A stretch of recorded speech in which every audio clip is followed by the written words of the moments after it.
புதுவை விழா நேயர்களுக்கு என் அன்பான வணக்கம். நான் உங்கள் கலாவிசு, புதுச்சேரியிலிருந்து. தமிழ்நாட்டில் கடலூர் மாவட்டத்தில் தென்னம்பாக்கம் என்னும் ஊர் அமைந்துள்ளது. இது ஒரு கிராமத்து கோவிலாகும். மூலவராக அழகர் சுவாமியும் தாயார் பூரணி புஷ்கலா அம்மையும் அருள் பாலிக்கின்றனர்.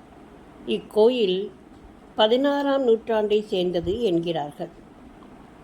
புதுச்சேரியிலிருந்து சுமார் 16 கிலோமீட்டர் தொலைவில் இக்கோவில் அமைந்துள்ளது. அடர்த்தியாக ஆலமரங்கள் வளர்ந்திருக்கும் அமைதியான சூழலில் பல்லாயிரக்கணக்கான மனித உருவச் சிலைகள் வரிசையாக நிற்பதை பார்க்கும்போது ஒரு கிராமமே அங்கு திரண்டு நிற்பதை போல இருக்கிறது. மிகப்பெரிய குதிரை சிலைகள், யானை சிலைகளும் பாதுகாப்பிற்காக நிற்பதை போல நிற்கின்றன. போலீஸ்காரர், டாக்டர், திருமண ஜோடிகள், வயதானவர்கள், மாணவர்கள், இராணுவ வீரர்கள், வக்கீல்கள் என பல உருவங்களில் சிலைகள் உயிரோட்டமாக காணப்படுகின்றன. பக்தர்கள் தாங்கள் என்னவாக ஆக வேண்டும், தங்களுக்கு என்ன வேண்டும் என்று விரும்புகிறார்களோ அந்த வடிவத்தில் சிலை வைத்து வேண்டுகிறார்கள். வேண்டுதல் நிறைவேறியதும் மற்றொரு சிலையை வைத்து தனது நேர்த்திக்கடனை முடிக்கிறார்கள். அழகரை வேண்டிக் கொண்டு குழந்தை வரம் பெற்றவர்கள் கையில் குழந்தையுடன் இருப்பதைப் போல ஒரு பெண்ணின் சிலையை வைக்கிறார்கள். இங்கு அழகரை வேண்டிக் கொண்டு சிலை வைத்துவிட்டால் வேண்டியது கண்டிப்பாக நடக்கும் என அடித்து சொல்கிறார்கள்.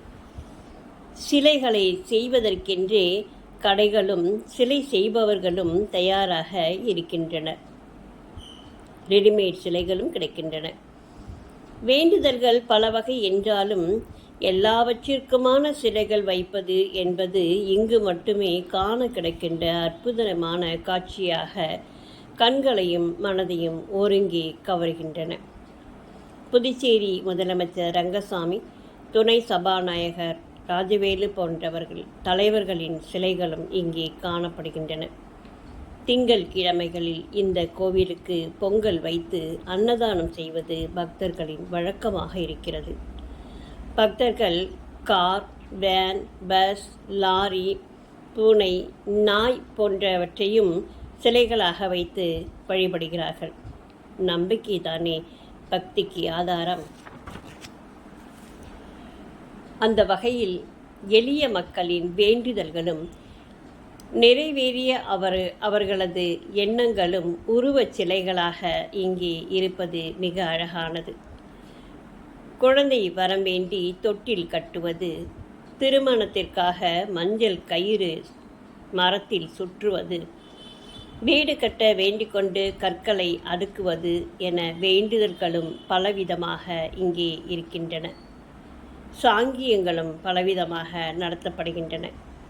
எல்லாவற்றிற்கும் இறைவனே தீர்வை தர முடியும் என்ற அதீத நம்பிக்கையின் உச்சம்தானே கோவில்கள்.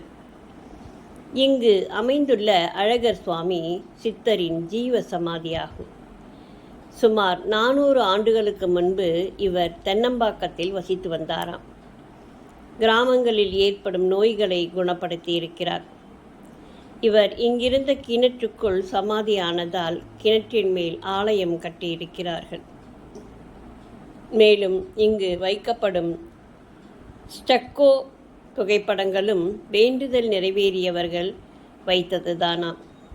இவர் திங்கட்கிழமையில் பிறந்தார் என்பதால் திங்கள் கிழமையில் பக்தர்களின் கூட்டம் அலைமோதுகிறது.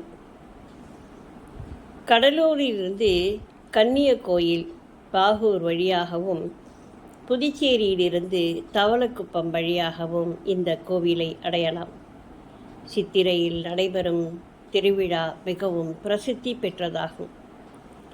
கோவில்களில் மக்கள் ஆரவாரமாகவும் அமைதியாகவும் தங்களுடைய வேண்டுதலை நிறைவேற்றி கொண்டிருப்பதை பார்க்கும்போது மனதிற்கு மிகவும் மகிழ்ச்சியாக இருக்கிறது.